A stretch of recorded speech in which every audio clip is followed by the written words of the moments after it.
तो corporate maternity insurance, इसके क्या फायदे हैं और क्या हैं इसके छुपे हुए नुकसान?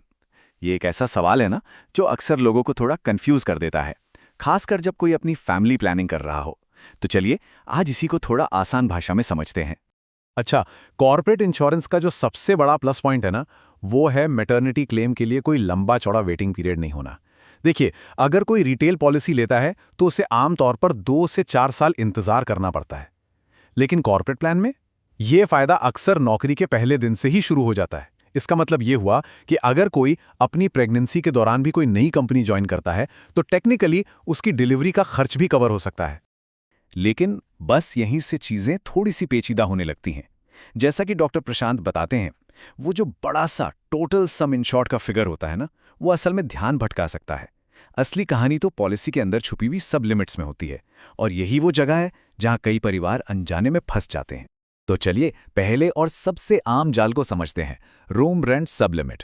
ये एक छोटा सा नियम है, लेकिन इसके जो असर होते हैं ना, वो काफी बड़े हो सकते हैं। और ये 1% का नियम ये बहुत ज़रूरी है।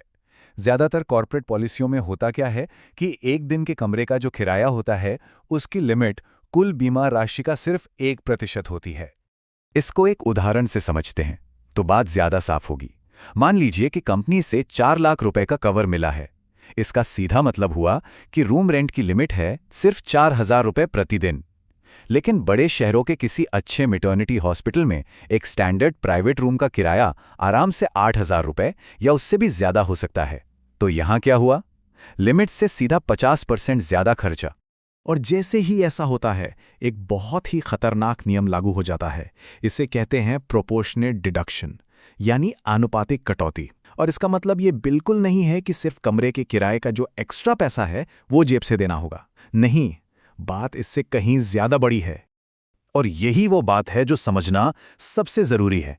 अगर रूम का किराया लिमिट से मान लीजिए 50% ज्यादा है, तो इंश्योरेंस कंपनी सिर्फ रूम रेंट पर पैसा नहीं काटेगी। वो डॉक्टर की फीस, सर्जरी का कॉस्ट, नर्सिंग चार्ज, मतलब बिल पर जो कुछ भी है ना, उस हर चीज पर 50% की कटौती कर सकती है। और बस यही एक गलती फुल इंश्योरेंस होने के बावजूद कई परिवारों को आखिर में लाखों रुपए अपनी जेब से देने पर मजबूर कर देती हैं। चलिए अब दूसरे जाल की तरफ बढ़ते हैं। ये जुड़ा है डिलीवरी प्रोसीजर्स, खासकर सी सेक्शन के लिए तय की गई फिक्स्ड लिमिट से। होता यह है कि ज्यादातर कॉर्पोरेट पॉलिसियों में नॉर्मल डिलीवरी और सी सेक्शन के लिए अलग-अलग लिमिट्स तय होती हैं। हो सकता है कि कोई पॉलिसी सी सेक्शन के लिए 75,000 रुपए तक कवर करे, लेकिन एक अच्छे प्राइवेट हॉस्पिटल में असल बिल 1.5 लाख से 2 लाख रुपए के बीच कहीं भी आ सकता है। इसका सीधा सा मतलब ये है कि परिवारों को इस बड़े फाइनेंशियल गैप को भरने के लिए पहले से ही प्लानिंग करके चलनी होगी। ये वो रकम है जो इंश्योरेंस कवर नहीं करेगी और इसे अपनी बचत से ही चुकाना होगा। अब आते हैं तीसरे आम मुद्दे पर, और वो है ये मानकर चलना कि पैदा होने वाला बच्चा पॉलिसी में अपने आप ही कवर हो जाता है। ये एक बहुत ही सीधा सा सवाल है जो लगभग हर होने वाले माता पिता के मन में आता है, और इसका जवाब जानना बेहद जरूरी है। देखिए, यहाँ पर 2 तरह के हालात हो सकते हैं। एक होता है पहले दिन से कवर, जिसका मतलब है कि बच्चे का खर्च मौजूदा मैटरनिटी लिमिट से कवर हो जाएगा। लेकिन कई पॉलिसियों में 90 दिन का एंडोर्समेंट वाला नियम होता है। इसका मतलब है कि बच्चे को एचआर के जरिए फॉर्मली पॉलिसी में जुड़वाना पड़ता है, और इसमें वक्त लग सकता है। अब ये जानना जरूरी क्यों है? क्योंकि अगर भगवान न करे बच्चे को एनआईसीयू यानी नियोनेटल इंटेंसिव केयर यूनिट की जरूरत पड़ गई, तो खर्चा बहुत तेजी से बढ़ता है। और अगर पॉलिसी में एंडोर्समेंट की शर्त है और बच्चे को तुरंत केयर की जरूरत है, तो ये पूरा का पूरा खर्चा जेब से देना पड़ सकता है। इसलिए सबसे सही यही है कि डिलीवरी से पहले एचआर से इस बारे में बात करके सब कुछ कंफर्म कर लिया जाए। अच्छा, अब मेडिकल खर्चों से थोड़ा आगे बढ़ते हैं। एक और फायदा है जो आय की सुरक्षा करता है, और वो है paid leave. Maternity benefit act 2017 के मुताबिक जिस भी कंपनी में 10 या उससे ज्यादा कर्मचारी हैं, वहां काम करने वाली एलिजिबल महिला कर्मचारियों को 26 हफ्तों की पेड मैटरनिटी लीव का अधिकार है। ये मेडिकल इंश्योरेंस से बिल्कुल अलग है। ये पक्का करता है कि रिकवरी और बच्चे के साथ बॉन्डिंग के जरूरी समय में इनकम बनी रहे।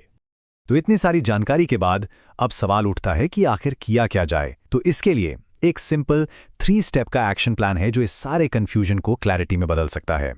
तो सबसे पहला काम, बीमा पोर्टल पर लॉगिन करके अपना टीपीए यानी थर्ड पार्टी एडमिनिस्ट्रेटर का पता लगाना।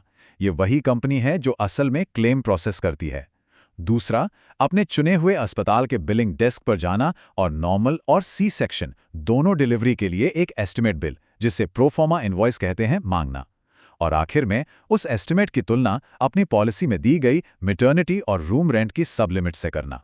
ये एक बहुत ही सिंपल सी एक्सरसाइज है जो किसी भी लास्ट मिनट सरप्राइज से बचाएगी। इससे पहले से ही अंदाज़ा लग जाएगा कि कितना गैप आ सकता है और उसके लिए फाइनेंशियल तैयारी कैसे करनी है।